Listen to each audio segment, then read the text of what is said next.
Hello friends, welcome to BPSC right way. स्वागत है आप सभी का बीपीएससी राइट वे में।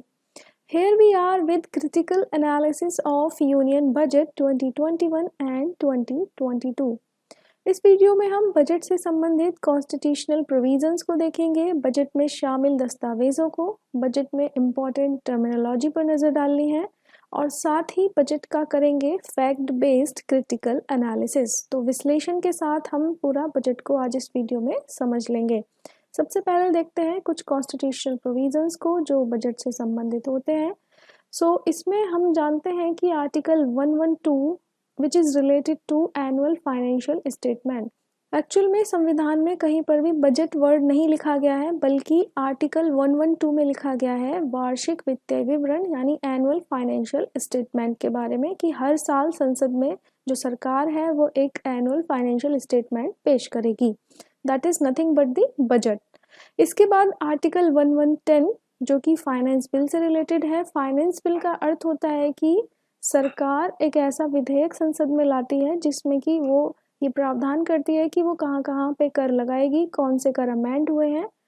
In short, in a nutshell आप कह सकते हैं कि कहाँ से पैसा सरकार को मिलने वाला है, कौन कौन से टैक्स प्रपोज्ड है, दैट इज फाइनेंस बिल। और साथ में फाइनेंस बिल जो है आपका एक धन विधेयक होता है, यानी कि मनी बिल होता है, ये भी आपको ध्यान रखना है।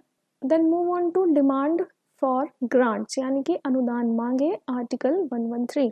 कौन कौन से मिनिस्ट्रीज ने, मंत्रालयों ने, विभागों ने अपने कौन कौन से एलोकेशंस मांगे हैं, कौन कौन सी राशि उनको दी जानी है, इसके लिए एक और प्रस्ताव संसद में लाया जाता है और वो कहलाता है डिमांड फॉर ग्रांट्स। तो डिमांड फॉर ग्रांट्स पर बहस होती है। अगर इसमें कुछ कमी करनी होती है या किसी एलोकेशन को कम करना होता है तो उसके लिए एक सेपरेट प्रोसीजर होता है। इसके बाद आता है विनियोग विधेयक यानी एप्रोप्रिएशन बिल, आर्टिकल 114 पर। तो मान लीजिए कि सरकार ने जितनी भी मांगे रखी हैं संसद में वो सब पास हो चुकी हैं या उसमें जो बदलाव है वो हो चुके हैं। देन इसके बाद भारत की जो संचित निधि है, कंसोलिडेटेड फंड ऑफ इंडिया, जो पैसा है वो सरकार को निकालने के लिए अनुमति जारी करनी होती है। तो ये अनुमति मिलती है उसको एप्रोप्रिएशन बिल के पास होने के बाद में। This is the procedure and which is defined in constitution. तो ये सारी चीज़ें आपको ध्यान रखनी है, कुछ इंपॉर्टेंट प्रोविजंस हैं। इसके बाद हम देखेंगे डॉक्यूमेंट्स को, कौन कौन से डॉक्यूमेंट्स हैं जो बजट के साथ में प्रोवाइड किए जाते हैं। तो पहला है वित्तीय वार्षिक विवरण यानी फाइनेंशियल स्टेटमेंट। इसके बाद अनुदान मांगे हैं। इसके बाद फाइनेंस बिल और साथ ही FRBM एक्ट 2003 के तहत भी दो डॉक्यूमेंट्स हैं जो दिए जाते हैं। एक है मैक्रो इकोनॉमिक फ्रेमवर्क स्टेटमेंट और दूसरा है मीडियम टर्म फिजिकल पॉलिसी कम फिजिकल पॉलिसी स्ट्रेटजी स्टेटमेंट। तो ये दोनों चीज़ें जो हैं वो FRBM एक्ट के थ्रू दी जाती हैं। इसके बाद रिसिप्ट्स एंड एक्सपेंडिचर बजट भी होता है और इसके अलावा भी कुछ अन्य व्याख्यात्मक विवरण होते हैं जो बेसिकली पूरे बजट को प्रॉपर तरीके से समझने के पर्पज से जारी किए जाते हैं। इसके बाद जो इम्पोर्टेंट टर्मिनोलॉजी हमें समझनी है that is the part of the basic economy. तो ये आपने अपनी बेसिक स्टैंडर्ड बुक्स में पढ़ा होगा, इसलिए हम यहाँ पर इसमें डीपली नहीं जाएंगे। और ऊपर से मोटा मोटा हम देख लेते हैं कि राजस्व बजट यानी कि रेवेन्यू बजट, इसके दो हिस्से होते हैं, एक राजस्व प्राप्तियाँ और एक राजस्व व्यय यानी कि revenue receipts and revenue expenditure. इसमें भी दो फर्दर कैटेगरी होती है, एक होता है आपका टैक्स रिसिप्ट्स और दूसरा होता है नॉन टैक्स रिसिप्ट्स। तो इसमें कौन कौन से कंपोनेंट आते हैं ये सब आपने बेसिक बुक्स में पढ़ा है और आपको ये ध्यान भी रखना इम्पॉर्टेंट है। और उसी तरीके से रेवेन्यू एक्सपेंडिचर में कौन कौन से एक्सपेंडिचर्स आते हैं सरकार के, ये आपको ध्यान रखना है। फर्दर आप देखेंगे तो एक पूंजी बजट, कैपिटल बजट होता है और उसके भी फर्दर टू टाइप्स होते हैं, एक कैपिटल रिसिप्ट और एक capital expenditure. And then again उसमें कौन कौन से इम्पॉर्टेंट कंसेप्ट हैं वो भी आपको ध्यान रखने हैं। जैसे अगर हम कैपिटल रिसिप्ट की बात करें तो इसमें एक इम्पॉर्टेंट कंपोनेंट हमें दिखाई देता है विनिवेश प्राप्तियां यानी डिसइन्वेस्टमेंट रिसिप्ट। सबसे इम्पॉर्टेंट जो है बजट को समझने के लिए वो आपकी ये वाली टर्मिनोलॉजीज हैं और जिसका सबसे इम्पॉर्टेंट कंपोनेंट है राजकोषीय घाटा। तो बेसिकली हमने यहाँ पर ये चार तरीके के डेफिसिट दिखाए हैं, physical deficit, revenue deficit, effective revenue deficit and primary यानी प्राथमिक घाटा। राजकोषीय घाटा क्या है इसको हम मोटे तौर पे समझ लेते हैं क्योंकि इसको समझना बजट को समझने के लिए बहुत ज़्यादा ज़रूरी है। तो मान लीजिए कि सरकार की जो आय है वो 100 रुपीज़ है ओनली, और सरकार का जो खर्चा है, जो सरकार को एक साल में खर्चा करना है, that is, let's say that is 150 lakh crore. So 100 lakh crore and 150 lakh crore. So what is the gap between this is 50 lakh crore. तो ये 50 लाख करोड़ का जो बीच में गैप आपको दिखाई दे रहा है, ये सरकार कहाँ से लाएगी खर्च करने के लिए? सो इसके दो हिस्से हो सकते हैं. 50 लाख करोड़ को प्राप्त करने के लिए दो चीज़ें हैं सरकार के पास. एक तो ये है कि सरकार अपना कुछ शेयर बेच दे कंपनीज में से. मान लीजिए कि LIC है, सपोज LIC में सरकार के पास 100% जो ऑटोनॉमी है वो सरकार के पास में है. तो मान लीजिए कि सरकार इसमें से 20% हिस्सा बेच देती है और सरकार को सपोज करिए कि 20 लाख करोड़ यहाँ से प्राप्त हो जाते हैं. तो एक तरीका तो ये है, लेकिन बाकी के 30 करोड़ अभी भी चाहिए सरकार को. तो मान लीजिए कि वो 30 करोड़ सपोज सरकार ने बाहर से उधार लिया है, उधार के तौर पे सरकार के पास में आया है. तो ये जो उधार का पैसा है, that is nothing but the physical deficit. यही जो उधारी है वही सरकार के लिए राजकोषीय घाटे का रूप ले लेती है. तो सरकार को ये राजकोषीय घाटा जो है वो एक्चुअल में सरकार ने जितना भी उधार लिया है, जो उधारी है या जो सरकार को देना है, देनदारियां हैं जो सरकार के ऊपर, वो सब राजकोषीय घाटे का हिस्सा होते हैं. अब बढ़ते हैं आगे और देखते हैं बजट को, और नंबर्स में बजट हमें क्या समझा रहा है सबसे पहले वो देखेंगे. तो इस बार के बजट में सरकार ने टोटल एक्सपेंडिचर यानी टोटल खर्चे का जो अनुमान है वो लगा करके बताया है कि 34 लाख करोड़ के आसपास ये बैठेगा. ऑलमोस्ट 35 लाख करोड़ आप इसे समझ सकते हैं. आपको बता दें कि लास्ट ईयर सरकार ने इसे 29 लाख करोड़ पे प्रोजेक्ट किया था, but covid, lockdown and other things के चलते सरकार का जो खर्चा है वो लगभग 34 लाख करोड़ के आसपास ही हुआ है. तो आप देख रहे हैं कि केवल अनुमान इतना था लेकिन इतना सारा खर्चा हुआ, तो ऑब्वियस है कि इतना सारा सरकार को उधार लेना पड़ा. तो इतना सारा उधार लेने की वजह से जो सरकार का फिजिकल डेफिसिट था वो लास्ट ईयर 9.5 पर प्रोजेक्ट हो गया है. तो आप देख पा रहे हैं कि इतना ज़्यादा फिजिकल डेफिसिट हो गया 2020 एंड 21 में because of lockdown and because of कोविड-19. इसलिए इस बार का जो बजट है उसमें टोटल एक्सपेंडिचर हमारा इतना सरकार ने दिखाया है. तो यहाँ पर भी कुछ क्रिटिक्स इसको इस बात को इस तरीके से समझ रहे हैं कि जब लास्ट ईयर वो इतना 34 लाख करोड़ हो गया तो इस बार इसको थोड़ा ज़्यादा रखना चाहिए था, क्योंकि ये फिगर भी ऑलमोस्ट 34 लाख करोड़ के आसपास ही है. बात करें रेवेन्यू रिसिप्ट की, तो सरकार ने इस बार अनुमान लगाया है कि 17 लाख करोड़ के आसपास उसे रेवेन्यू रिसिप्ट से प्राप्त होगा, और कैपिटल रिसिप्ट में 16 लाख करोड़. यहाँ पर भी आपको ध्यान देना है, अभी हमने पीछे बात की कि जो पूंजी प्राप्तियां होती हैं बेसिकली दो तरीके से होती हैं, एक डिसइन्वेस्टमेंट से और दूसरा है सरकार उधार लेगी. तो डिसइन्वेस्टमेंट से यहाँ पर लगभग 1.75 लाख करोड़ के आसपास सरकार विनिवेश से प्राप्त करेगी, यानी अपनी जो सरकारी कंपनियां हैं उनमें अपनी हिस्सेदारी बेचेगी और उसके बाद सरकार को इतना पैसा प्राप्त होगा.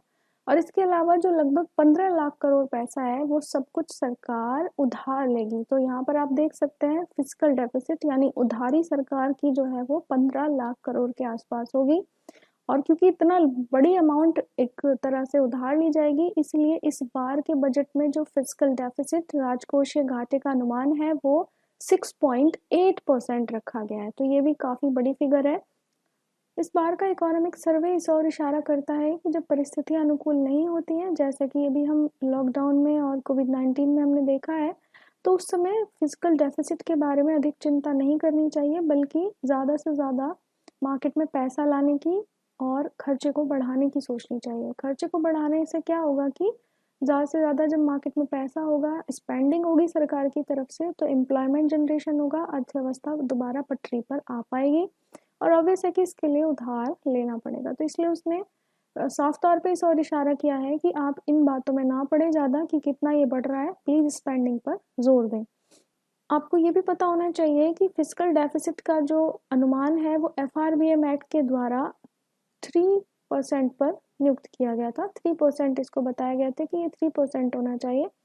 बट और इसमें 0.5 का जो है वो थोड़ा सा मार्जिन दिया हुआ है कि इतना ऊपर नीचे हो सकता है विशेष परिस्थितियों में. बट अभी इकोनॉमिक सर्वे ने कहा है कि आप प्लीज़ इसे भूल जाएं कुछ समय के लिए, तब तक कि सारी परिस्थितियां अनुकूल नहीं हो जाती हैं. तो ये सारे नंबर्स जो हैं वो बजट को दर्शाते हैं. इसी तरह से आप रेवेन्यू डेफिसिट को देख सकते हैं, 1% रहेगा ये जीडीपी का। इफेक्टिव रेवेन्यू डेफिसिट और प्राइमरी डेफिसिट भी 3.1% दर्शाया गया है। देखते हैं कि क्या बात की गई है बजट में। तो बजट में इस बात पे खास तौर पे जोर दिया गया है कि हमारी जो इकोनॉमी है उसने वी शेप्ड रिकवरी की है, यानी वी का शेप बनाते हुए अर्थव्यवस्था में सुधार हुआ है। आप यहाँ पर देखेंगे कि ये टाइमिंग आप मान सकते हैं से फरवरी मार्च का, जब प्रॉपरली शटडाउन हो गया था। उसके बाद में इकोनॉमी बहुत ज़्यादा ही डीप में गई है, बहुत ज़्यादा डीप में, मतलब कि भारत की जो अर्थव्यवस्था है सबसे ज़्यादा नीचे गिरी। और इसके बाद जब इसने रिकवरी करना शुरू किया है तो उतना ही तेजी से रिकवरी भी हुई है, इसलिए इसे वी शेप्ड रिकवरी का नाम दिया गया है। बात करें कि रुपया कहाँ से आता है और कहाँ इसका कौन कौन सा परसेंट किस मद पर खर्च होता है। तो बोरिंग एंड अदर लाइबिलिटीज, यानी सरकार कहाँ से उधार लेती है, कौन कौन सी सरकार की देयताएं हैं, देनदारियां हैं, वो है 36 पैसे। तो सरकार को पैसा सबसे ज़्यादा उधारी से ही प्राप्त होता है। तो सिंपल है कि अगर उधारी से सबसे ज़्यादा पैसा प्राप्त हो रहा है तो सरकार के खर्चों में सबसे ज़्यादा खर्चा इन उधारों का इंटरेस्ट चुकाने में खर्च होता होगा। तो इधर आप देखेंगे कि इंटरेस्ट पेमेंट में ही सबसे ज़्यादा खर्चा सरकार का होता है। ऑब्वियस है, इतना ज़्यादा उधार के बाद में इंटरेस्ट उतना ही अधिक होगा। इसके अलावा आप यहाँ पर देखेंगे तो जीएसटी का कंपोनेंट है 15 पैसे, 1 रुपये में से 15 पैसे यहाँ से प्राप्त होता है। और इनकम टैक्स जो कि डायरेक्ट टैक्स के अंडर आता है, वहाँ से 14 पैसे मिलते हैं। निगम कर यानी कॉरपोरेट टैक्स 13 पैसे एंड अदर थिंग्स आते हैं। इधर आप देखेंगे तो सबसे ज़्यादा खर्चा अभी हमने बताया इंटरेस्ट पे होता है। केंद्र सरकार से राज्य सरकारों को जो पैसा प्राप्त होता है टैक्स के रूप में, जो शेयर है टैक्स का, वो 16 पैसे हैं। और 14 फाइनेंस कमीशन ने इसे 42% बताया था, but after Jammu and Kashmir and Ladakh territory, इसके बाद से 15th फाइनेंस कमीशन ने इसे 41% पर प्रोजेक्ट कर दिया है। तो अब केंद्र सरकार अपने टैक्स में से 41% हिस्सा जो है वो राज्य सरकारों को देती है। चलते हैं आगे और कुछ इम्पॉर्टेंट चार्ट को यहाँ पर देखेंगे जो कि बहुत ही ज़्यादा इम्पॉर्टेंट है। तो हम बात कर रहे हैं, ये देखिए चारों डेफिसिट को यहाँ पर ग्राफ में दिखाया गया है, जो पीछे भी हमने अभी आपको देखा था। तो ऑलमोस्ट आप देख पा रहे हैं कि 2020-21 के जो बजट एस्टिमेट्स आए थे वो कुछ इस तरह से थे। Physical deficit 3.5, revenue deficit 2.7, effective revenue deficit 1.8 और लास्ट में जो प्राथमिक घाटा है वो 0.4% था। लेकिन ये अब आप देखेंगे कि 2020-21 के संशोधित अनुमान हैं, रिवाइज्ड एस्टिमेट्स हैं, और ये अभी आए हैं अपने न्यू बजट के साथ में। तो आप यहाँ पर एकदम अलग फिगर देखेंगे कि 9.5 का प्रोजेक्शन इसमें दिखाई दिया। 3.5 का अनुमान था, लेकिन ये बढ़ करके कितना हो गया 9.5, और रीज़न आप लोग जानते हैं। और उसी तरीके से बाकी के सभी अनुमान बढ़ते हुए यहाँ पे दिखाई दे रहे हैं। और अभी जो डेटा आया है 2021-22 के लिए जो बजट अनुमान लगाए गए हैं अगले साल के लिए, वो आपके 6.8 पर है, और उसी तरीके से बाकी भी उतने ज़्यादा कम यहाँ पर नहीं है। इधर देखेंगे गवर्नमेंट का जो एक्सपेंडिचर है, जो खर्चा है, वो किस किस में कहाँ कहाँ कितना करोड़ होता है वो यहाँ पर दर्शाया गया है। तो आपको याद करने की आवश्यकता नहीं है, थोड़ा मोटा मोटा अनुमान अगर आप लगाएंगे तो मेजर सब्सिडीज जो है, सरकार जो तरह तरह की सब्सिडी देती है उस पर लगभग 3 लाख करोड़ के आसपास खर्च होता है। और एग्रीकल्चर में, कृषि में 1 लाख करोड़, यानी 1.5 लाख करोड़, ऐसा आप समझ सकते हैं। यहाँ पर अगर हम एजुकेशन को देखना चाहें, क्योंकि न्यू एजुकेशन पॉलिसी रिलीज हुई है लास्ट ईयर ही, तो इस पर लगभग 93,000 करोड़ खर्च होता है।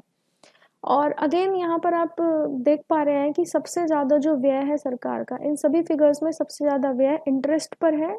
सरकार को इतना ज़्यादा उधार लेने के बाद उस पर ब्याज देना पड़ता है, तो 8 लाख करोड़ के आसपास सरकार का खर्चा इंटरेस्ट में ही होता है।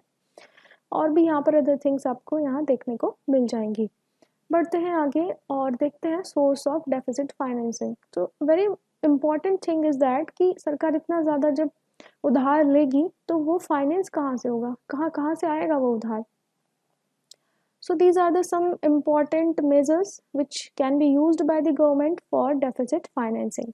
So घाटे को पूरा करने के लिए सरकार, यहाँ पर आप देख रहे हैं कि ये जो पर्पल कलर की लाइन है ये मार्केट बोरोइंग्स की है, यानी जो मार्केट से सरकार उधार लेती है ये वो है। तो मार्केट से सरकार ने 2020-21 के जो रिवाइज एस्टिमेट्स हैं आप देखेंगे बढ़ करके कितना ज़्यादा हो गए, यहाँ पर वही 9.5% का जो हमने पीछे बात की उतना ज़्यादा बढ़ गया है। और जबकि जो बजट एस्टिमेट्स थे पिछले साल के वो केवल इतने कम थे, 3.5 के आसपास थे।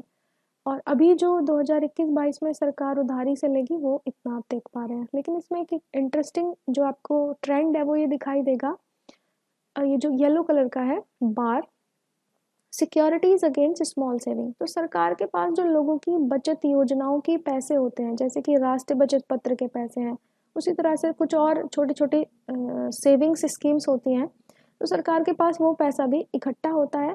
पहले सरकार यहाँ से बहुत ज़्यादा उधारी नहीं करती थी, बट आप ट्रेंड देखेंगे ये लगातार बढ़ रहा है। इस बार भी सरकार ने देखिए आप कितना ज़्यादा जो है, लगभग ऑलमोस्ट 4.8 लाख करोड़ के आसपास सरकार ने यहीं से उधार लिया है। उन्हीं निधियों से सरकार ने पैसा निकाल लिया है, बाद में जनता को वापस किया जाएगा। ऑब्वियस है कि स्कीम की मैच्योरिटी पूरी होने के बाद उन्हें वो वापस किया जाता है। और उसी तरह से इसके अलावा जो स्टेट प्रोविडेंट फंड है वहाँ से सरकार पैसा ले लेती है। और एक्सटर्नल डेप्ट है, एक्सटर्नल डेप्ट का अर्थ है कि बाहर से जो सरकार पैसा लेती है, यानी आउटसाइड इंडिया। तो ये आप यहाँ पर देख पा रहे हैं। और इसके बाद जो draw down of cash balance है, जो आरबीआई की तरफ से सरकार को जो एक्स्ट्रा पैसा होता है वो प्राप्त होता है, तो वो सरकार की डेफिसिट फाइनेंसिंग के स्रोत होते हैं। तो ये 6 पिलर्स हैं जिन पर बजट इस बार का आधारित है। और ये बजट डिजिटल बजट था, टैबलेट पर प्रस्तुत किया गया था। इन 6 में से केवल ये जो पहले 2 हैं ये सबसे ही ज़्यादा इम्पोर्टेंट है, इन्हीं पर बेसिकली टिका हुआ है इस बार का बजट। पहला है स्वास्थ्य और खुशहाली यानी हेल्थ एंड वेलबींग, और दूसरा है भौतिक एवं वित्तीय पूंजी और अवसंरचना, physical financial capital and infrastructure. तो बहुत ज़्यादा जोर दिया गया है इंफ्रास्ट्रक्चर प्रोजेक्ट्स पर, और साथ ही फाइनेंशियल कैपिटल कहाँ से आएगी इस पर। इसका रीज़न क्या है? बहुत ही सिंपल इसका रीज़न है, क्योंकि अर्थव्यवस्था इस तरीके से नीचे चली गई कि अब दोबारा से उसे रिजुविनेट करने के लिए ढेर सारी इंफ्रास्ट्रक्चर प्रोजेक्ट्स को चलाना पड़ेगा, ताकि एम्प्लॉयमेंट जनरेशन हो, काम दोबारा पटरी पर लौट सके, अर्थव्यवस्था दोबारा लौट सके। और हेल्थ एंड वेलबींग पर भी बहुत ज़्यादा जोर दिया गया है, ताकि दोबारा ऐसी परिस्थितियां अगर आ जाती हैं कोरोना टाइप की, तो फिर कैसे पहले से ही सुरक्षात्मक बचाव किए जाए। इसके अलावा जो तीसरा कंपोनेंट है वो समावेशी विकास को लेकर के है, उसी तरह से मानव पूंजी को लेकर के है, नवाचार और अनुसंधान को लेकर के है, और लास्ट में न्यूनतम सरकार और अधिकतम शासन को लेकर के है। सो हम वन बाय वन इन सभी पिलर्स को देखेंगे। सबसे पहले हम देखेंगे हेल्थ एंड वेलबींग को। तो आपको यहाँ पर एक बात अच्छे से समझ लेनी है कि इस बार के बजट में ये अच्छी प्रकार से समझ लिया गया है और बताया गया है कि स्वास्थ्य यदि रहना है तो स्वस्थ रहने के लिए केवल ज़रूरी नहीं है कि हमारे पास में बहुत अच्छी मेडिकल सुविधाएं हो, बल्कि ये बहुत सारे अदर कंपोनेंट से मिलकर के बना है। जैसे कि हेल्थ और वेलबींग में पोषण इम्पॉर्टेंट है, इसीलिए ये इसका कंपोनेंट है। साथ ही में स्वच्छ जल की आपूर्ति सबको हो, ये बहुत इम्पॉर्टेंट है, क्योंकि गंदे पानी से ढेर सारी बीमारियां पैदा होती हैं, फिर उनको हमें पॉकेट से खर्च करके सही कराना पड़ता है, तो ये इसका कंपोनेंट है। और तीसरा कंपोनेंट है स्वच्छ भारत। तो सैनिटेशन पे बहुत ही ज़्यादा जोर दिया गया है, क्योंकि स्वच्छता रहेगी तो बीमारियां फैलने की जो संभावना है वो भी कम हो जाएगी। और इसके अलावा ऑब्वियस है कि जब बीमारी फैल गई है, कोई ऐसी बीमारी जिसका कोई समाधान नहीं है, तो उसके लिए वैक्सीन ज़रूरी है, तो इसका एक कंपोनेंट वैक्सीन भी है। और साथ ही में प्रधानमंत्री आत्मनिर्भर स्वास्थ्य भारत योजना को लॉन्च करने की सरकार की तैयारी है, तो वो इसका कंपोनेंट है। आप ध्यान दें कि ये नेशनल हेल्थ मिशन जो है उससे अलग है, ये अदर डिफरेंट योजना होगी मतलब। तो एक तरह से हेल्थ और वेलबींग को लेकर के इन सभी कंपोनेंट्स को मिलाकर के हम कहेंगे कि yes we are in a good health now. तो अच्छी सेहत के लिए पोषण, जलापूर्ति और स्वच्छता बहुत ज़रूरी है। इस ग्राफ के माध्यम से आप देखेंगे कि 2019-20 में जो हेल्थ के लिए दिया गया था वो इतना परसेंट था।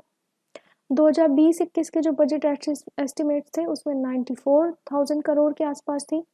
लेकिन 2021-22 के जो बजट एस्टिमेट्स हैं उनमें सीधा 2.23 लाख करोड़ चला गया है। तो सरकार ने कहा है कि हमने इस बार सबसे ज़्यादा यानी 137% के आसपास हमने इसको बढ़ा दिया है। सरकार एक तरह से अपनी अचीवमेंट के तौर पर इसे दर्शा रही है, बट इम्पॉर्टेंट थिंग ये है कि इस 137% में ढेर सारे ऐसे अदर कॉस्ट भी इन्वॉल्व हैं जो सीधा सीधा हेल्थ को टारगेट नहीं करेंगे। तो ये एक बहुत बड़ी फिगर है जिस पे क्रिटिक्स ने सवाल उठाया है, बट बेसिकली सरकार ने इतना करोड़ का जो पैसा है वो इस बार स्वास्थ्य और खुशहाली के नाम पर दिया है। देखते हैं सबसे पहले कंपोनेंट को, प्रधानमंत्री आत्मनिर्भर स्वास्थ्य भारत योजना। ये पूरी तरह से केंद्र प्रायोजित योजना होगी। 6 वर्षों में लगभग इतने करोड़ इसके लिए आवंटित किए गए हैं। इसके जो मेन इंटरवेंशंस हैं वो हम देखेंगे, जैसे कि सभी जिलों में एकीकृत स्वास्थ्य सार्वजनिक स्वास्थ्य लैब और इतने ब्लॉक्स में सार्वजनिक स्वास्थ्य इकाइयाँ। तो मोटे तौर पे आप समझ सकते हैं कि सभी जगह पर पब्लिक हेल्थ को बढ़ावा देने के लिए, चाहे वो डिस्ट्रिक्ट्स हो चाहे वो ब्लॉक्स हो, सभी जगह पर पब्लिक हेल्थ यूनिट्स का निर्माण किया जाएगा। इसके अलावा इसमें 15 इमरजेंसी ऑपरेशन केंद्र और 2 मोबाइल अस्पताल होने की भी बात की गई है। इसमें जो गंभीर रोग होते हैं उनके निदान के लिए 12 केंद्रीय संस्थानों में कुछ ब्लॉक्स बनाने की बात की गई है। और लास्ट में जो हम देख रहे हैं यहाँ पर वो इम्पोर्टेंट पॉइंट है, national institute for one health. One health, what is the concept of one health? One health का कंसेप्ट पहले आप समझिए। वन हेल्थ का मीनिंग है कि not the health of human being but also the health of animals also. तो पशुओं की और इंसानों की सभी की सेहत सही रहनी चाहिए, ये कंसेप्ट आपका वन हेल्थ का है और इसी को लेकर के एक इंस्टीट्यूशन तैयार करने की बात की गई है। साथ ही में एक और इम्पॉर्टेंट इसमें पॉइंट है, नो बायो सेफ्टी लेवल्स की भी स्थापना की बात की गई है। सो 9 bio safety level laboratories, level 3 laboratories actually, तो जहाँ पर बहुत ही ज़्यादा सेफ्टी के साथ में वायरस, बैक्टीरिया और ऐसे ही अदर माइक्रोब्स के डिटेलिंग हम जान सकें, वो हमारी बायो सेफ्टी लैबोरेटरीज होंगी, लेवल 3 वाली वो भी, यानी बहुत ही हायर स्टैंडर्ड्स, बहुत ही हायर प्रोटोकॉल्स वहाँ पर होंगे, ताकि इन लैब से निकल करके कोई इस तरह की बीमारी बाहर ना फैले, मास लेवल पर ना फैल पाए। और 4 regional national institute of virology, यानी 4 जो है वायरोलॉजी इंस्टीट्यूट्स को बनाने की बात भी इसमें की गई है। तो ये एक होलिस्टिक अप्रोच को दर्शाता है, यहाँ पर सरकार का जो हेल्थ को लेकर के एक होलिस्टिक अप्रोच है, समग्र रूप से विकास करने की बात इसमें दर्शाई गई है। आगे कुछ इंपॉर्टेंट पॉइंट्स हैं इसी में। राष्ट्रीय रोग नियंत्रण केंद्र की 5 क्षेत्रीय शाखाएं और 20 मेट्रोपॉलिटन स्वास्थ्य निगरानी इकाइयों का सुदृढ़ीकरण किया जाएगा। तो national centre for disease control ये पहले से ही हमारे पास में अस्तित्व में है, इसको स्ट्रेंथन करने की बात की गई है। सभी राज्यों में और यूनियन टेरिटरीज में स्वास्थ्य लैबों को विस्तार करने की बात की गई है। इससे क्या होगा कि जो डेटा है, जो कलेक्शन है डेटा का, वो बहुत आसानी से हो पाएगा। So expansion of integrated health information portals to connect all public health labs, आसानी से डेटा एक लैब से दूसरे लैब में, एक हेल्थ यूनिट से दूसरे हेल्थ यूनिट में जा सकेगा। और इसके अलावा जो पॉइंट ऑफ एंट्रीज हैं, जैसे कि बंदरगाह हैं, 32 एयरपोर्ट हैं, लैंड क्रॉसिंग्स हैं, वहाँ पर भी ऑलरेडी पहले से 33 स्वास्थ्य इकाइयाँ हैं, उसमें और नई 17 जोड़ने की बात की गई है। यानी बाहर से जो भी आ रहा है उसको बेसिकली अच्छी तरीके से आइडेंटिफाई कर लिया जाए कि इसमें कोई बीमारी तो नहीं है या उस तरह के दूसरे लक्षण हैं जो बीमारी फैलाने के लिए ज़रूरी हो सकते हैं। तो उन सारी चीज़ों को टैकल करने के लिए यहाँ पर पॉइंट ऑफ एंट्रीज पे 17 नई स्वास्थ्य इकाइयों के संचालन की बात की गई है।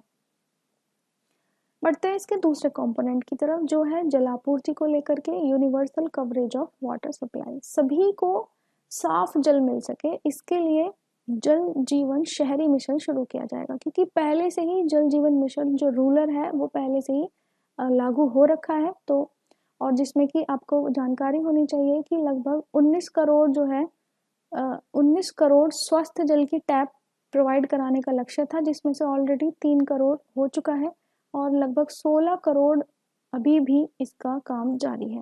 लगभग 16 करोड़ लोगों को, ग्रामीण लोगों को टैप के थ्रू जल प्रोवाइड कराने का काम जारी है। अब जो है शहरी लोगों के लिए, यानी शहरी जीवन के लिए वही सेम जल जीवन मिशन लागू किया जाएगा, जिसकी लागत लगभग 2.87 लाख करोड़ है और ये काम अगले 5 सालों में किया जाना है। अगला कंपोनेंट है वैक्सीन का। तो क्या टीके को लेकर के क्या बात हो रही है? तो प्रोविजन किया गया है 35,000 करोड़ का कोविड-19 के टीके को लेकर। इसके अलावा न्यूमोकोकल वैक्सीन जो कि मेड इन इंडिया प्रोडक्ट होगा, इससे पूरे देश में लगभग 50,000 बच्चों की जो सालाना मृत्यु होती है उसको सीमित करने के लिए। ये भी एक बड़ा चिंता का विषय है कि लगभग भारत में 50,000 बाल मृत्यु हो जाती है। तो खैर अच्छा है कि उसको लेकर के आगे न्यूमोकोकल वैक्सीन देश में उपलब्ध कराई जाएगी। अभी तक ये केवल 5 राज्यों में ही सीमित थी, अब इसे बढ़ाया जाएगा, पूरे देश में उपलब्ध कराया जाएगा। बात करते हैं पोषण की। तो पोषण के फ्रंट पर क्या कर रही है गवर्नमेंट, तो यहाँ पर वही सारी चीज़ें हैं कि पहले हमने पोषण अभियान लॉन्च किया था, अब पोषण अभियान का जो दूसरा वर्जन है यानी मिशन पोषण 2.0 को लॉन्च करने की सरकार की तैयारी है। साथ में सरकार 2 कार्यक्रमों को आपस में विलय करने वाली है, एक है पूरक पोषण कार्यक्रम और दूसरा है पोषण अभियान। इन दोनों को मिलाकर के ही सरकार इसे पोषण 2.0 के नाम से लॉन्च करेगी। और जितने एस्पिरेशनल डिस्ट्रिक्ट्स हैं, 112 जो जिले हैं, उसमें सभी में पोषण संबंधी परिणामों के लिए एक गहन रणनीति भी अपनाई जाएगी। तो पोषण अच्छा होगा तो ऑब्वियस है कि बीमारियां कम होने की संभावना होगी। बढ़ते हैं इसके लास्ट कंपोनेंट की तरफ, ये है आपका स्वच्छ भारत एंड स्वस्थ भारत। तो स्वच्छता अगर रहेगी, सैनिटेशन अगर रहेगा, तो भारत स्वस्थता की तरफ बढ़ जाएगा। इसके लिए सरकार ने 5 वर्षों की अवधि में 2021 से लेकर 26 तक के लिए 1.41 लाख करोड़ की मदद से शहरी स्वच्छ भारत मिशन 2.0 लागू करने के लिए प्रस्ताव रखा है। तो शहरी स्वच्छ भारत मिशन 1.0 के बाद में 2.0 को लागू करने की बात की गई है। तो क्या क्या इसके इम्पोर्टेंट फैक्टर्स हैं उन पर नजर डालते हैं। पहला है sludge management, faecal sludge management, यानी जो मल जल है उसका कैसे प्रबंधन किया जाए और गंदे जल का कैसे ट्रीटमेंट किया जाए। नंबर 2 पर है कि जो कचरा है आपका उसे वहीं सेग्रीगेट कर दिया जाए, जहाँ से कचरे को कलेक्ट किया जा रहा है, गीला कचरा अलग, सूखा कचरा अलग, जो बायोडिग्रेडेबल है उसको अलग किया जाए, जो नॉन बायोडिग्रेडेबल है उसको अलग किया जाए। तो इस टाइप से अलग अलग कचरे को सेग्रीगेट करने के लिए। सिंगल यूज प्लास्टिक में कमी लाना। इसके बाद जो प्रदूषण में कमी लाना, वैसा प्रदूषण जो वायु में फैल रहा है और कहाँ से, लगभग कंस्ट्रक्शन साइट से, जो निर्माण की गतिविधियां हैं वहां से बहुत ज्यादा फैल रहा है, उसमें कमी लाना। नंबर 5 इज वेरी इंपॉर्टेंट, बड़े बड़े कचरा स्थलों का बायो रेमिडिएशन। तो व्हाट इज बायो रेमिडिएशन, यानी कि जो माइक्रोब्स हैं, बैक्टीरिया हैं, इस टाइप की चीजों का इस्तेमाल करते हुए कचरे को वहीं पर डिकम्पोज करवा पाना, बायोडिग्रेडेबल उसे करवा पाना। तो अगर ऐसा हो पाता है तो उसे हम बायो रेमिडिएशन कहते हैं। तो इस ओर भी सरकार का ध्यान है। जो छठा कंपोनेंट है इसमें वो है आपका स्वैच्छिक वाहन स्क्रैप नीति। So this is voluntarily based, voluntary है ये, स्वैच्छिक रूप से अगर लोग करना चाहें तो अपने वैसे पुराने व्हीकल जो 20 साल पुराने हैं उनको हटा दें, यूज में ना लाएं, और जो 15 साल पुराने कॉमर्शियल व्हीकल्स हैं उनको हटाने का ये प्रस्ताव है। स्क्रैपिंग पॉलिसी से क्या होगा कि ज़्यादा पुराने जो व्हीकल्स होते हैं वो अनफिट हो जाते हैं और वो ज़्यादा वायु प्रदूषण क्रिएट करते हैं। तो इसीलिए ये प्रस्ताव सरकार ने रखा है जिसका नाम है वॉलेंटरी व्हीकल स्क्रैपिंग पॉलिसी। बढ़ते अपने दूसरे पिलर की ओर, ये है भौतिक पूंजी और अवसंरचना, यानी physical and financial capital and infrastructure को लेकर के। जैसे कि है प्रोडक्शन लिंक्ड इंसेंटिव स्कीम, मित्रा योजना है, विनिवेश को लेकर के है, अवसंरचना में क्या है, पेट्रोलियम गैस में वित्तीय पूंजी है और भी अदर थिंग्स है। तो एक एक करके हम सबको देख लेते हैं। सबसे पहले हम देखेंगे प्रोडक्शन लिंक्ड इंसेंटिव स्कीम, जिसका की मतलब है उत्पादन से जुड़ी प्रोत्साहन योजना। ये नाम ही से पता लग रहा है कि अगर मान लीजिए कि कोई कंपनी है, कोई पर्टिकुलर कंपनी है, हर साल वो लगभग 10 यूनिट बनाती है किसी चीज़ का, और अब इस बार उसने 15 यूनिट बनाया है, तो उसने अपना प्रोडक्शन बढ़ा दिया है, पाँच पाँच के हिसाब से उसने अपना प्रोडक्शन बढ़ा दिया है। तो ये जो 5 प्रोडक्शन उसने बढ़ाया, इस पर अगर सरकार उसे कोई सहायता दे, कोई इंसेंटिव दे, कोई प्रोत्साहन राशि उसे दे, तो इसे हम प्रोडक्शन लिंक्ड इंसेंटिव स्कीम कहेंगे। इससे क्या होगा कि जो कंपनीज हैं, जो मैन्युफैक्चरिंग यूनिट्स हैं, वो ज़्यादा से ज़्यादा मैन्युफैक्चरिंग करेंगी, ज़्यादा से ज़्यादा अपना उत्पादन बढ़ाएंगी और साथ में इससे हम ग्लोबल चैंपियन बनने की स्थिति में आ जाएंगे, दिग्गज वैश्विक रूप से। क्योंकि आप जानते हैं कि मैन्युफैक्चरिंग को लेकर के हम ग्लोबल चैन का हिस्सा हैं ही नहीं। मोबाइल फ़ोन के कंपोनेंट्स है जैसे, उन्हें हम बाहर से लाते हैं, यहाँ पे केवल हम असेंबलिंग उनकी करते हैं। तो असेंबलिंग के बजाय सीधा मैन्युफैक्चरिंग हब बन सके इंडिया, उसके पर्पज से ये है। आत्मनिर्भर भारत के लिए ही ये ज़रूरी भी है बहुत ज़्यादा, और ये 13 सेक्टर में ऐसा सरकार ने स्कीम को प्रोवाइड किया है। इस पे लगभग अगले 5 साल में 1.97 लाख करोड़ का खर्चा होगा, और इसे फाइनेंशियल ईयर 2021-22 से ही इस स्कीम को शुरू किया जाएगा, तो ये आपको ध्यान रखना है। इम्पॉर्टेंट एक स्कीम टेक्सटाइल में आई है कपड़ा मंत्रालय की तरफ से, ये है आपकी मेगा इन्वेस्टमेंट टेक्सटाइल पार्क्स, जिसे शॉर्ट में मित्रा कहा गया है, मेगा निवेश वस्त्र पार्क। यहाँ भी नाम ही से आपको पता लग रहा है कि एक वर्ल्ड क्लास इंफ्रास्ट्रक्चर बनाने की तैयारी है। निर्यात के क्षेत्र में हम अग्रणी बनना चाहते हैं, और इसके लिए हम विश्व स्तरीय मूलभूत ढांचे को तैयार करना चाहते हैं। इसीलिए ये मित्रा योजना लाई गई है, और इसका लक्ष्य अगले 3 सालों में 7 ऐसे टेक्सटाइल पार्कों को स्थापित करने का है। तो 7 बहुत बड़े बड़े टेक्सटाइल पार्क्स को बनाना है 3 सालों में, दैट इज मित्रा। इसके अलावा सरकार ने इंश्योरेंस सेक्टर में एफडीआई की सीमा को 49 से बढ़ा करके 74% करने पे मंजूरी दी है। बट आपको ध्यान रहे कि ये सेफगार्ड के साथ में है। ऐसा नहीं है कि कोई भी एफडीआई, किसी भी टाइप की एफडीआई यहाँ पर 74% हो सकती है, नहीं। इसमें बताया गया है कि जो भी मेजॉरिटी होगी डायरेक्टर्स की, जो भी कंपनी के डायरेक्टर्स हैं वो रेजिडेंस इंडियन होने चाहिए, उनमें से 50% से ज़्यादा लोग रेजिडेंस इंडियन होने चाहिए। हालांकि इस पॉइंट पे सरकार को कुछ क्रिटिक्स का सामना करना पड़ रहा है कि भाई इतना ज़्यादा जो आपने लगाया ये कि वो रेजिडेंट इंडियंस ही होने चाहिए मेजॉरिटी के लोग, ये शायद उतना पॉसिबल नहीं होगा, और एफडीआई की तरफ से यहाँ पर उतना ज़्यादा पैसा आने से रहा, ऐसा क्रिटिक्स का मानना है। लेट्स सी फर्दर कि क्या होता है। इंफ्रास्ट्रक्चर के फ्रंट पे सरकार ने इस बार बहुत ज़्यादा जोर दिया है डिसइन्वेस्टमेंट को और स्ट्रेटेजिक सेल्स को। शॉर्ट में आप कह सकते हैं कि प्राइवेटाइजेशन पे सरकार का बहुत ज़्यादा जोर है इस बजट में। तो विनिवेश क्या होता है, पहले भी हमने आपको बताया है, सरकार की जो सरकारी कंपनियां हैं जिनमें सरकार की हिस्सेदारी है बहुत ज़्यादा, अगर सरकार अपनी हिस्सेदारी उसे बेचे प्राइवेट सेक्टर को, ठीक है, तो वो डिसइन्वेस्टमेंट का हिस्सा होता है। और स्ट्रेटेजिक सेल का भी वही मतलब है कि कुछ ऐसी कंपनियां, कुछ ऐसे विभाग हैं जिनमें सरकार का रोल बहुत ही अहम होता है, जैसे रक्षा से जुड़ी हुई हैं, स्पेस से जुड़ी हुई कुछ ऐसी कंपनियां जिनमें सरकार को बने ही रहना है, क्योंकि वो नेशनल सिक्योरिटी का भी हिस्सा है। बट अगर सरकार उनमें भी अपनी हिस्सेदारी बेच दे तो दैट इज स्ट्रेटेजिक सेल। तो इस बार वित्त वर्ष 2021-22 में कुछ कंपनीज के नाम हमने यहाँ पे कोट किए हैं, जैसे BPCL, air India, shipping corporation of India, IDBI bank, ठीक है। तो इन सभी में सरकार अपनी हिस्सेदारी बेचना चाहती है, इनमें विनिवेश करना चाहती है। इनका जो बहुत सारा हिस्सा है वो प्राइवेट प्लेयर्स के पास में चला जाएगा, ये विनिवेश है। इससे होगा क्या कि सरकार को काफ़ी सारा अमाउंट मिलेगा जिससे सरकार स्पेंडिंग में खर्च कर सकेगी।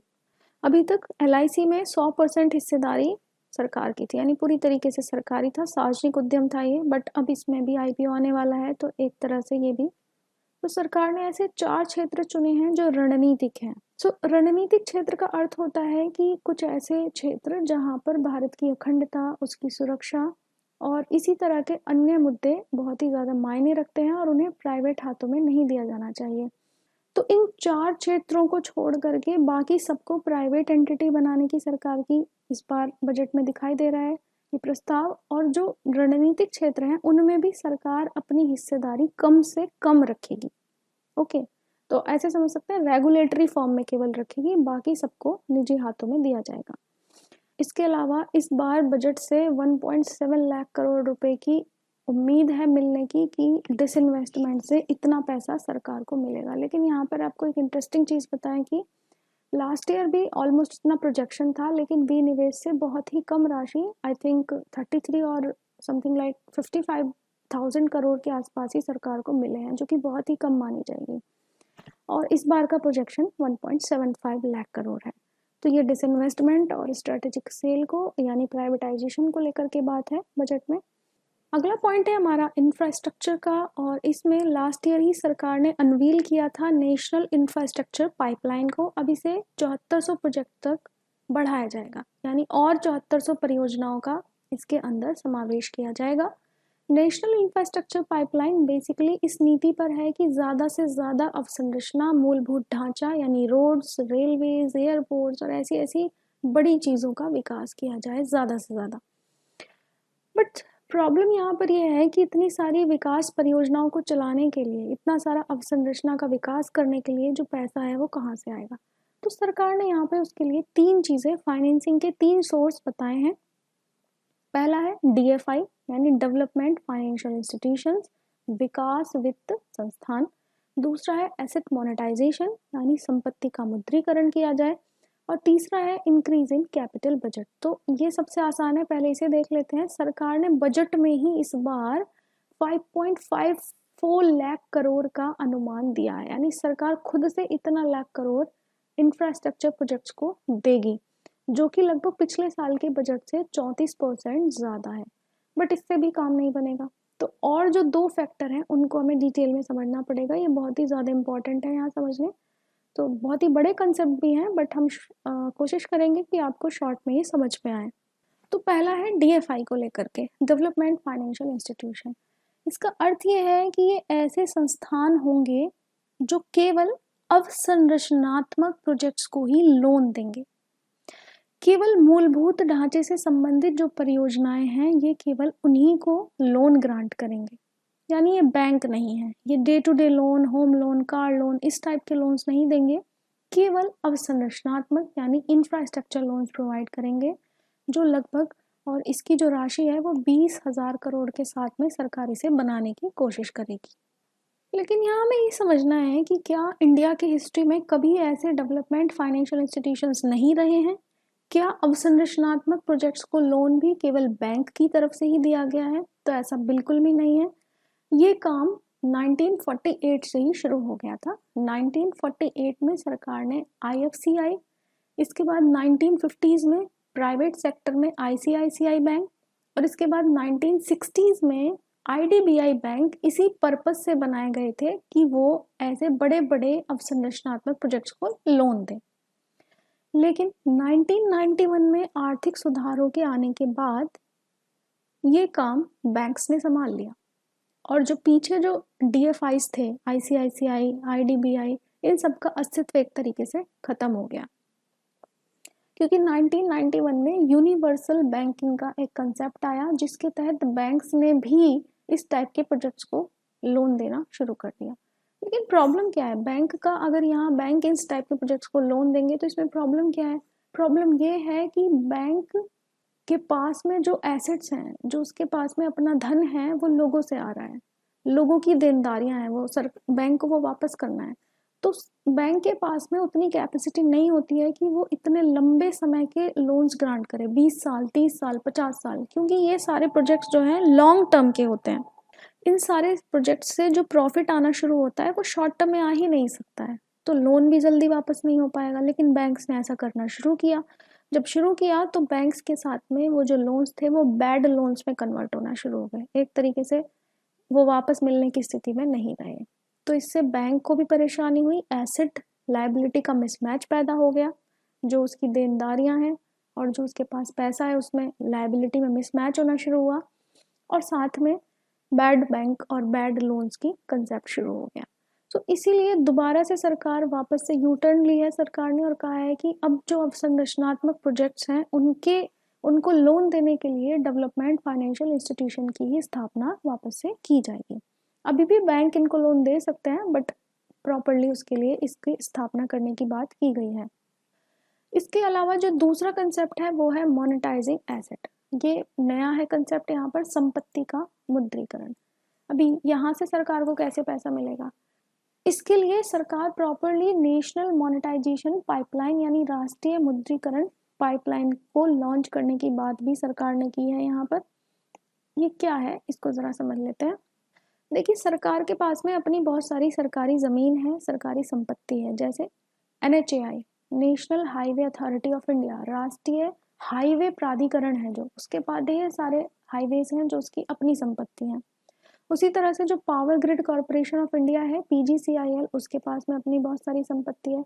रेलवे के पास में बहुत सारी संपत्ति है, खासतौर पर डेडिकेटेड फ्रेट कॉरिडोर को अगर हम बात करें, जो माल की आवाजाही के लिए जो रेलवे ने बनाए हैं, सारा वो सब रेलवे की संपत्ति है।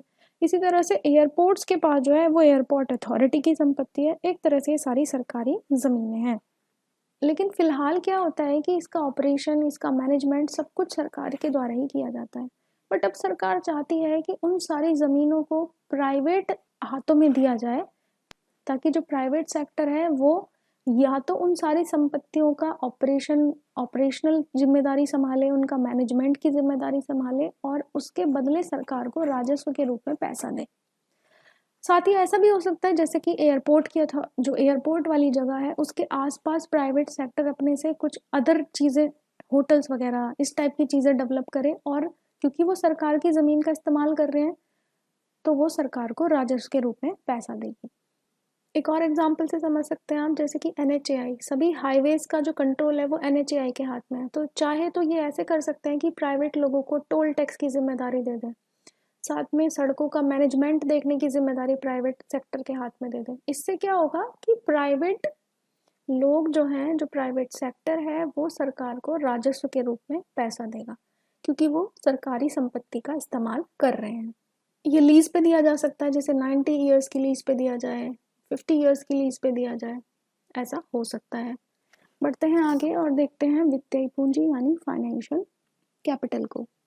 इसमें सरकार सिंगल सिक्योरिटी मार्केट कोड लाना चाहती है, और ये कोड कैसे लाया जाएगा, इसमें दो तीन चीज़ों को एक साथ मिलाया जाएगा। पहला है सेबी एक्ट 1992, डिपॉजिटरीज एक्ट 1996, और साथ में सिक्योरिटीज़ कॉन्ट्रैक्ट्स 1956, और साथ में गवर्नमेंट सिक्योरिटीज़ एक्ट 2007। इन सबको मिला करके एक नया कोड लाया जाएगा जो कि सिक्योरिटी मार्केट के लिए होगा। इसके बाद इम्पॉर्टेंट है आपका GIFT, गिफ्ट सिटी, जो गुजरात में बनाई जा रही है, जो कि एक IFSC है, यानी कि इंटरनेशनल फाइनेंस सर्विस सेंटर है, और इसका विकास किया जाएगा। एक न्यू कंसेप्ट जो आप इसमें देखेंगे वो है निवेश चार्टर, यानी इन्वेस्टमेंट चार्टर को लेकर के है। ये किस लिए होगा, एक निवेश चार्टर भी लाने की सरकार की योजना है, ताकि निवेशकों की सुरक्षा की जा सके। तो जो भी निवेशक हैं, जैसे म्यूचुअल फंड में कोई पैसा लगा रहा है, आप सपोज करें शेयर मार्केट में कोई पैसा लगा रहा है, तो उनके अधिकारों की सुरक्षा के लिए एक निवेश चार्टर लाने की सरकार की योजना है। और लास्ट में एक बहुत ही इम्पोर्टेंट पॉइंट यहाँ पर है, that is bad bank. Asset reconstruction company limited and asset management company की स्थापना करने की बात सरकार ने की है, और ये किस लिए है कि जितने भी पब्लिक सेक्टर बैंक हैं, सार्वजनिक क्षेत्र के जितने भी बैंक हैं, उनके जितने भी दिए हुए लोन अब बैड लोन बन चुके हैं, दबावपूर्ण परिसंपत्ति है, NPAs बन चुके हैं, ठीक है, नॉन परफॉर्मिंग एसेट्स बन चुके हैं, जो वापस आने की स्थिति में नहीं है। उन सभी बैड लोन्स को सीधा सीधा अब ये बैंक इस एसेट रिकंस्ट्रक्शन कंपनी लिमिटेड को ट्रांसफर कर सकेंगे। शॉर्ट शब्दों में हम कहें तो आप समझ लें, सरकार एक बैड बैंक बनाना चाहती है, एक ऐसा बैंक जिसमें बाकी के सारे सार्वजनिक क्षेत्र के बैंक जो हैं अपनी ऐसे लोन्स को ट्रांसफर कर देंगे जो वापस नहीं आ सकते। इससे क्या होगा कि जो बैंक्स हैं वो फ्री हो जाएंगे अब इस काम से, उनकी हेडक खत्म हो जाएगी कि भाई ये बैड लोन, ये NPA कैसे वापस लाया जाए, तो उनकी हेडक खत्म, ये हेडक हो जाएगी बैड बैंक की, और इससे अब बैंक फ्रीली आगे लोन्स प्रोवाइड कर पाएंगे।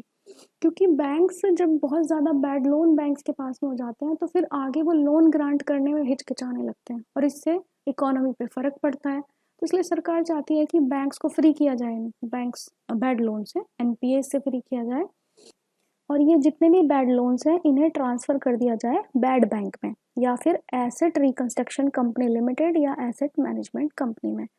हम उतना डिटेल में यहाँ नहीं जा सकते हैं क्योंकि ये फिर वीडियो बहुत बड़ा हो जाएगा, बट आपको हम सजेस्ट करेंगे कि आप एक बार ये ज़रूर देखें कि पहले से ही इस तरह के बैड लोन्स को फ्री अप करने के लिए क्या पहले से ही मेजर्स हैं, जैसे कि NCTL है, कंपनी लॉ ट्रिब्यूनल है, उसके अलावा आपके पास में जो इंसॉल्वेंसी बैंकरप्सी कोड है वो भी है यहाँ पर, और पहले से ही एसेट मैनेजमेंट कंपनीज भी हैं।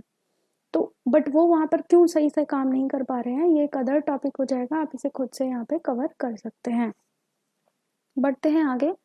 रेलवे इंफ्रास्ट्रक्चर की बात करें तो सरकार national rail plan for India 2030 लाएगी। ये एक तरीके से फ्यूचर रेडी रेलवे सिस्टम को बनाने के पर्पज से लाया जाएगा। इसके अलावा सरकार ने कहा है कि 2022 तक जो वेस्टर्न और ईस्टर्न डेडिकेटेड फ्रेट कॉरिडोर है वो 2022 तक पूरा हो जाएगा। देन रोड एंड हाईवेज की अगर हम बात करें तो बहुत सारी एलोकेशन यहाँ पर दिया गया है, हाईएस्ट एलोकेशन है, अब तक का सबसे अधिक आवंटन है ये 1.18 लाख करोड़ का। इसके अलावा सरकार ने कुछ इकोनॉमिक कॉरिडोर्स में आगे बढ़ाने की जो बात कही है उनमें से हमने यहाँ पे मेंशन कर दिया, आप देख सकते हैं। 3500 किलोमीटर का नेशनल हाईवे तमिलनाडु में है जो मदुरई, कोल्लम, चित्तूर, तथचूर आदि को जोड़ेगा। केरला में है, असम में है, वेस्ट बंगाल में है, ये सारी चीज़ें हैं, आप देख लीजिएगा इन्हें। बढ़ते हैं आगे। अर्बन इंफ्रास्ट्रक्चर की अगर हम बात करें तो इसमें एक न्यू कंसेप्ट है मेट्रो लाइट और मेट्रो नियो का। तो मेट्रो का विस्तार छोटे शहरों में, टीयर 2 जो शहर हैं, साथ ही में जो टीयर 1 शहर हैं उनके परिधीय क्षेत्रों में करने के लिए दो चीज़ें लाई गई हैं, जिसका बेसिकली सिर्फ इतना मतलब है कि कम कॉस्ट पे, लेसर कॉस्ट पे आम आदमी को मेट्रो की सेवा उपलब्ध कराई जाए। इसके बाद पोर्ट और शिपिंग पे अगर आप नज़र डालेंगे तो यहाँ पे 3 चीज़ें खास तौर पे आपको दिखेंगी। एक तो यह है कि सरकार 2000 करोड़ खर्च करके बड़े बड़े पोर्ट पर पब्लिक प्राइवेट पार्टनरशिप के माध्यम से निजी हाथों में थोड़ा सा काम इसका सौंपना चाहती है। इसके अलावा जो ग्लोबल मार्केट है वहाँ पर इंडियन शिपिंग कंपनी ज़्यादा से ज़्यादा परफॉर्म कर सके, इसके लिए सब्सिडी की बात की गई है। साथ ही में रिसाइकलिंग ऑफ शिप, इसके लिए सरकार एक जो एक्ट लाई थी, रिसाइकलिंग ऑफ शिप एक्ट 2019, इसको इनेक्ट करना चाहती है, और यानी कि भारत में ज़्यादा से ज़्यादा रिसाइकलिंग का काम हो सके इस चीज़ के लिए। और रिसाइकलिंग पर एक कन्वेंशन है, हांगकांग इंटरनेशनल कन्वेंशन। तो हांगकांग इंटरनेशनल कन्वेंशन को ध्यान में रखते हुए ही सरकार 2024 तक रिसाइकलिंग को डबल करना चाहती है। इसके बाद में पावर इंफ्रास्ट्रक्चर को अगर आप देखेंगे तो इसमें भी हमें एक इम्पॉर्टेंट मिशन देखने को मिलेगा जो है नेशनल हाइड्रोजन एनर्जी मिशन। जितने ग्रीन पावर रिसोर्सेज हैं, सन है, विंड है, इनका इस्तेमाल करते हुए पानी है, हाइड्रोजन का बनाना। सो हाइड्रोजन को मैन्युफैक्चर करना है ग्रीन पावर रिसोर्सेज से, इस पर जोर दिया गया है। इसके अलावा जो डिस्कॉम्स हैं, यानी जो बिजली वितरण कंपनियां हैं, उनकी मोनोपोली को ख़त्म करने के लिए सरकार चाहती है कि कंज्यूमर्स को ये हक दिया जाए कि वो कौन से डिस्कॉम से बिजली लेना चाहेंगे, ताकि डिस्कॉम भी अच्छे तरीके से काम कर सके फ्यूचर में। साथ ही डिस्कॉम की जो पैसे को लेकर समस्या है, फाइनेंस को लेकर जो समस्या है, उसके लिए भी सरकार एक revamped reform based link scheme लाने की घोषणा करी है सरकार ने, ताकि अगले 5 सालों में बिजली वितरण कंपनियों को इनकी जो आर्थिक स्थिति है उसको सुधारा जा सके। इसके बाद हमारा जो थर्ड पिलर है वो है आकांक्षी भारत के लिए समावेशी विकास, इंक्लूसिव डेवलपमेंट की अवधारणा यहाँ पर है, और इसके 4 पॉइंट्स को ध्यान में रखना है। एक एग्रीकल्चर पे बात है, एक फिशरीज पे बात है, तीसरा माइग्रेंट वर्कर्स पे बात है। So why this is important, क्योंकि लॉकडाउन में आपने देखा प्रवासी कामगारों की क्या स्थिति रही थी। और चौथा है फाइनेंशियल इंक्लूजन के बारे में। तो अगर आप वित्तीय समावेश को हम सबसे पहले देख लेते हैं, इसमें अनुसूचित जाति, जनजाति और महिलाओं के लिए स्टैंड अप इंडिया योजना के तहत और भी ज़्यादा राशि को बढ़ाने की बात की गई है। और इसके अलावा एमएसएमई क्षेत्र के लिए 15,700 करोड़ रुपए उपलब्ध कराए गए हैं। बात करें कृषि की तो माइक्रो इरिगेशन फंड को डबल करने की बात की गई है, 5,000 करोड़ रुपए और दिया जाएगा इसमें। और सरकार ने ना यहाँ पर ये जो अभी आप देख रहे हैं एमएसपी को लेकर के जो हाल फिलहाल की परिस्थिति बनी हुई है, जो आंदोलन बने हुए हैं, उस पर सरकार ने एक तरह से अपनी राय रखने के लिए डेटा प्रोवाइड किया है, जहाँ पर सरकार ने बताया है कि एमएसपी के थ्रू सरकार ने किसानों को अब तक कितने कितने करोड़ रुपए जारी किए हैं। तो वीट की आप बात करेंगे 33,000 से 75,000 2020-21 में हो गया है, ये 2013-14 का डेटा है। पल्सेस में भी यहाँ पे 236 से 10,530 करोड़ का पेमेंट एमएसपी के थ्रू किया गया है। तो सरकार ने अपनी स्थिति साफ करने के लिए एक तरह से इसको रखा है बजट में। आगे देखते हैं एग्रीकल्चर में सरकार ने जो स्वामित्व स्कीम थी उसको और भी अधिक बढ़ाने, यानी पूरे राज्यों और सभी केंद्र शासित प्रदेशों तक स्वामित्व स्कीम को बढ़ाया जाएगा। दूसरा है ऑपरेशन ग्रीन योजना जो है, जो कि अभी तक केवल टमाटर, प्याज और आलू तक सीमित थी, उसे 22 उत्पादों को भी इसमें और शामिल किया जाएगा, यानी जो खराब होने वाली, जल्दी खराब होने वाली चीज़ें हैं उसको इसमें इंक्लूड किया जाएगा। साथ ही सरकार ने पशुपालन, डेयरी और मत्स्य पालन पर भी फोकस करते हुए कृषि ऋण के लक्ष्य को 16.5 लाख करोड़ किया है। ज़्यादा से ज़्यादा कृषिगत परियोजनाओं को लोन दिया जाए उसके लिए। इसके अलावा अभी और 1000 मंडियों को ई नाम से जोड़ा जाएगा। जो अभी तक 400 समथिंग लाइक इतनी मंडियां ई नाम से जुड़ी हैं, अब और 1000 को जोड़ा जाएगा। जो एपीएमसी मंडीज हैं उनको अपनी अवसंरचना सुधार बढ़ाने के लिए कृषि अवसंरचना कोष उपलब्ध कराया जाएगा। तो ये बात भी सरकार ने एक तरीके से किसानों को ध्यान में रखते हुए ही बजट में कही है कि मंडियों को और भी अधिक स्ट्रेंथन करने के लिए फंड उपलब्ध कराया जाएगा। बात करें मछली पालन की, तो यहाँ पर भी सरकार ने पर्याप्त निवेश का प्रस्ताव रखा है, जैसे कि जो 5 मछली पकड़ने के केंद्र हैं कोच्चि, चेन्नई, विशाखापट्टनम, पारादीप और पेटुआ घाट, इनको आर्थिक गतिविधि के रूप में विकसित किया जाएगा। बढ़ते हैं आगे और देखते हैं माइग्रेंट वर्कर्स को। प्रवासी कामगार और श्रमिकों के लिए one nation one ration card की सुविधा दी जाएगी। एक राष्ट्र एक राशन कार्ड, उससे होगा ये कि ये जहाँ भी रहेंगे वहीं पर अपना राशन का दावा कर सकते हैं। इसके लिए सरकार 32 राज्यों और केंद्र शासित प्रदेशों में इसे पहले ही लागू कर चुकी है और बाकी जो 4 बचे हुए हैं उनमें अगले ही कुछ महीनों में इसे लागू कर दिया जाएगा। सरकार 4 लेबर कोड्स जो लाने वाली है उनका इम्प्लीमेंटेशन भी प्रगति पर है, तो वो भी जल्दी आएंगे। इसके अलावा कर्मचारियों पर एकल पंजीकरण, लाइसेंस प्राप्त करना और ऑनलाइन रिटर्न भरना, इन सबको भी जो भार है इसका उसको कम करने की कोशिश की जाएगी। तो ये था हमारा प्रवासी कामगार और श्रमिकों को लेकर के। अब बढ़ते हैं हम अगले पिलर की ओर, जो है मानव पूंजी पर आधारित कैसे दोबारा से ह्यूमन कैपिटल को ऊर्जावान बनाया जाए। उसके लिए बेसिकली 2 चीज़ें हैं, एक स्किलिंग और दूसरा है हमारा कि जो पढ़ाई है, जो एजुकेशन है, वहाँ पर क्या बदलाव किए जाए। तो स्किल को लेकर के सरकार ने जो बातें कही हैं वो कुछ इस प्रकार से हैं कि अप्रेंटिस जो अवसर हैं उनको बढ़ाया जाए। ये इम्पॉर्टेंट है कि यूनाइटेड अरब अमीरात के साथ भागीदारी में कौशल योग्यता, आकलन और प्रमाणीकरण के बेंचमार्क और प्रमाणीकृत कार्यबल की तैनाती के लिए कार्य किया जा रहा है। और उसी तरीके की एक योजना TITP यानी कि training inter training programme Bharat और जापान के बीच में है, ताकि जापानीज जितनी भी इंडस्ट्रियल स्किल्स हैं, वोकेशनल चीज़ें हैं, वो भारतीयों को भी सिखाई जा सके। और स्कूल एजुकेशन और हायर एजुकेशन में क्या है तो वो देख लेते हैं। सरकार जो है NGO, निजी स्कूल और राज्य के साथ भागीदारी से 100 नए सैनिक स्कूलों की स्थापना करेगी। 15,000 से अधिक स्कूलों में राष्ट्रीय शिक्षा नीति के सभी अवयवों को लागू किया जाएगा। तो जितने भी इसके फैक्टर्स हैं, जो भी चीज़ें हैं राष्ट्रीय शिक्षा नीति के अंदर, उन्हें 15,000 से ज़्यादा स्कूलों में लागू करने की योजना है। इम्पॉर्टेंट है, लेह में सरकार केंद्रीय विश्वविद्यालय की स्थापना करेगी। भारतीय उच्च शिक्षा आयोग की स्थापना की जाएगी, यानी कि higher education commission of India. तो काफ़ी पहले से ये इसके बारे में बात की जा रही है, इसको सेटअप करने की सरकार की बात है। इसके बाद ग्लू ग्रांट दिया जाएगा। What is this glue grant, क्या होता है? तो जितने भी वेरियस रिसर्च इंस्टीट्यूट्स होते हैं, अलग अलग अनुसंधान संस्थान होते हैं, अलग अलग यूनिवर्सिटी होती हैं, कॉलेज होते हैं, ये सब लोग साइलोज में काम कर रहे होते हैं, बिल्कुल अलग अलग। इन सबको एक ही छाते के नीचे लाने के लिए, यानी एक संस्थान का काम दूसरे के काम आए, दूसरे का तीसरे के काम है, इसलिए इन सबको ग्लू ग्रांट दिया जाएगा। एंड लास्ट में है जनजातीय क्षेत्रों में 750 एकलव्य मॉडल स्कूल स्थापित किए जाएंगे, कि आवासीय स्कूल होते हैं, ठीक है। और इसके अलावा कुछ पोस्ट मैट्रिक छात्रवृत्ति है, उसे भी 6 वर्षों के लिए उसके लिए राशि 35,000 करोड़ रुपए जारी की गई है। अब हम बढ़ते हैं अपने अगले पिलर की ओर, ये है नवाचार, अनुसंधान और विकास का, यानी इनोवेशन, रिसर्च एंड डेवलपमेंट। तो इसमें सरकार का जो पहल है, सरकार ने बोला है कि दिसंबर 2021 तक मानव रहित यानी फर्स्ट अनमैन्ड लॉन्च कर लिया जाएगा। दूसरा इसमें बोला गया है नेशनल रिसर्च फाउंडेशन को रिसर्च इकोसिस्टम को मजबूत करने के लिए बनाया जाएगा और इसको 50,000 करोड़ रुपए का आवंटन किया गया है। इसके अलावा है डीप ओशन मिशन।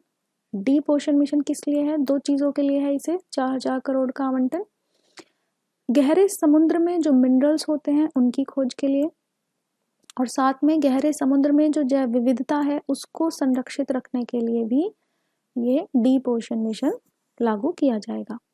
इसके अलावा न्यू स्पेस इंडिया लिमिटेड एक नई इकाई बनाई जाएगी, न्यू स्पेस इंडिया लिमिटेड नाम की, जिसका कि काम क्या होगा, ये एक पीएसयू होगा जो PSLV CS51 को लॉन्च करने का काम देखेगा। सो PSLV CS51 के द्वारा ब्राज़ील के अमेजोनिया सैटेलाइट और ही कुछ अलग भारतीय छोटे सैटेलाइट को लेकर ये जाएगा PSLV रॉकेट, और इसके लिए न्यू स्पेस इंडिया लिमिटेड इस काम को देखेगी। और गगनयान मिशन के बारे में आपको जानकारी है कि 4 भारतीय एस्ट्रोनॉट्स जो हैं रूस में जेनेरिक स्पेस फ्लाइट एस्पेक्ट्स में ट्रेनिंग ले रहे हैं इसके लिए। तो ये R&D को लेकर था। बढ़ते हैं आगे, और ये हमारा लास्ट पिलर है न्यूनतम सरकार और अधिकतम शासन, यानी minimum government and maximum governance. तो वैसे तो सरकार ने यहाँ पे ढेर सारे पॉइंट्स अपनी तरफ से दिए हैं, हमने यहाँ पे कुछ इम्पोर्टेंट को लिया है। जैसे कि पहला है कि ट्रिब्यूनल्स में सुधार किया जाएगा, न्याय तेजी से मिल सके इसके लिए ट्रिब्यूनल्स के कामकाज की जो स्थिति है उसको युक्तिपूर्ण बनाने के लिए उपाय करने का प्रस्ताव किया गया है, ज़्यादा से ज़्यादा ट्रिब्यूनल तेज गति से न्याय दे सके। और जो इम्पोर्टेंट है वो है आपका national commission for allied health care professional bills. तो हमने देखा था कोरोना के काल में बहुत सारे डॉक्टर्स नर्सेस पर काफ़ी अटैक हुए थे, तो उस चीज़ को ध्यान में रख कर के स्वास्थ्य देखभाल व्यवसायियों का जो पेशेवर हैं, जो स्वास्थ्यकर्मी हैं, उनकी स्थिति सुधरी रहे, उनकी सुरक्षा के लिए, पारदर्शिता के लिए, कुशल विनियम के लिए संसद में राष्ट्रीय संबद्ध स्वास्थ्य देखभाल पेशेवर विधेयक को पेश किया गया है। और ये 56 ऐसी अलाइड एक्टिविटीज़ और 56 प्रोफेशंस के लिए है। इसमें 56 तरह के हेल्थ केयर प्रोफेशंस को शामिल किया गया है। साथ ही वित्त मंत्री ने इंडिकेट किया है कि इस बार की जो जनगणना है जिसका काम बीच में ही रुक गया, वो पहली डिजिटल जनगणना इस बार हो सकती है। तो इसमें हम देखते हैं कि क्या होता है आगे। इसके बाद हम कुछ टैक्सेस पर नज़र डालते हैं, डायरेक्ट और इनडायरेक्ट टैक्स की क्या स्थिति है। तो डायरेक्ट टैक्स में सरकार ने सीनियर सिटीजन्स यानी वरिष्ठ नागरिकों को रिलीफ दिया है, 75 साल से ऊपर की जो उम्र के लोग हैं उन्हें, और इन्हें एग्जाम्पशन दिया गया है कि वो भी खासतौर पे ऐसे सीनियर सिटीजन होंगे जिनकी की जो इनकम है वो 2 चीज़ों पे डिपेंड है, एक तो उनकी पेंशन और एक उन्हें जो इंटरेस्ट इनकम के रूप में मिली है, तो उन्हें इनकम टैक्स रिटर्न से छूट दी गई है। और जो रिटर्न फिलर्स हैं, जो रिटर्न दाखिल करने वालों की संख्या है उसमें बहुत ही ज़्यादा इंक्रीज, ड्रामेटिक इंक्रीज देखा गया है। 2014 में ऐसे लोग केवल 3.31 थे और अब बढ़ करके 2020 में 6.48 हो गए हैं। इम्पॉर्टेंट पॉइंट है इसका इनकम टैक्स अपीलेट ट्रिब्यूनल का फेसलेस होना, यानी इनकम टैक्स जो ट्रिब्यूनल्स जो काम करते हैं उनको भी अब फेसलेस तरीके से काम करना होगा, person to person face to face interaction अब खत्म हो जाएगा। इसके लिए इस्टेब्लिश किया जाएगा national faceless income tax appellate tribunal centre. तीसरा, अगर कोई भी अपना असेसमेंट को रीओपन कराना चाहता है तो पहले इसके लिए 6 साल का समय था, अब इसमें रिड्यूस करके 3 साल कर दिया गया है। इनडायरेक्ट टैक्स की बात करें तो इसका जो सबसे इम्पोर्टेंट कंपोनेंट हमें लगा वो है रेशनलाइजेशन ऑफ कस्टम ड्यूटी। जितना भी कस्टम ड्यूटी है यानी सीमा शुल्क को है दोबारा से रेशनलाइज किया जाएगा। लगभग 400 ऐसे कंपोनेंट हैं जिन पर आउटडेटेड हो चुके हैं, जो उनको हटाने की यहाँ पे बात की गई है। सीमा शुल्क को एक तरह से बढ़ाने की सरकार की योजना दिखाई दे रही है। सीमा शुल्क को बढ़ा करके सरकार चाहती है कि जो मेक इन इंडिया स्कीम है उसको बढ़ावा दिया जाए, यानी ज़्यादा से ज़्यादा चीज़ें हमारे इंडिया में मैन्युफैक्चर हों, बजाय हम उन्हें बाहर से आयात करें। इसलिए बाहर से आने वाली चीज़ों पर कस्टम ड्यूटी को बढ़ाने की बात सरकार की तरफ से की जा रही है। ज़्यादा से ज़्यादा चीज़ें, बाहर की चीज़ें महंगी हो जाएंगी तो अंदर जो हमारा घरेलू विनिर्माण क्षेत्र है वो बढ़ेगा।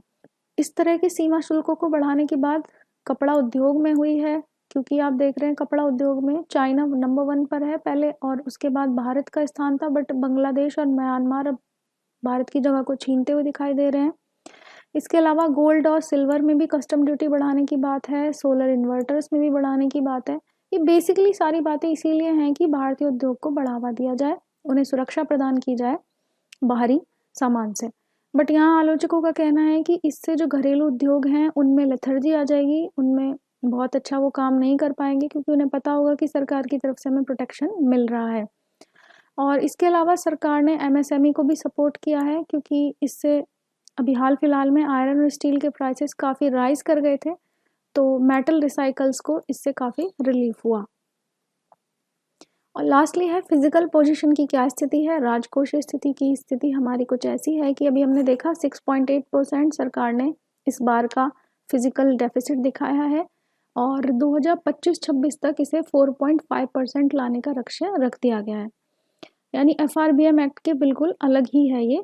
और वहीं अगर राज्य सरकारों की बात करें तो सरकार की तरफ से छूट दी गई है कि इस बार जो राज्य सरकारें हैं वो 2021-22 में अपने उधारी को 4% तक बढ़ा सकती हैं, GSDP के 4% तक। और इसमें भी 0.5% का और ऊपर नीचे मार्जिन दिया गया है, यानी एडिशनली 4.5 तक वो अपनी उधारी ले सकती हैं। और राज्य सरकारों की अगर बात करें तो इन्हें 2023-24 तक ही अपनी राजकोषीय स्थिति को 3.5% तक लाना होगा। तो ये स्थिति राज्य सरकारों के लिए है और केंद्र सरकार के लिए 2025-26 तक 4.5% लाने का लक्ष्य रखा गया है।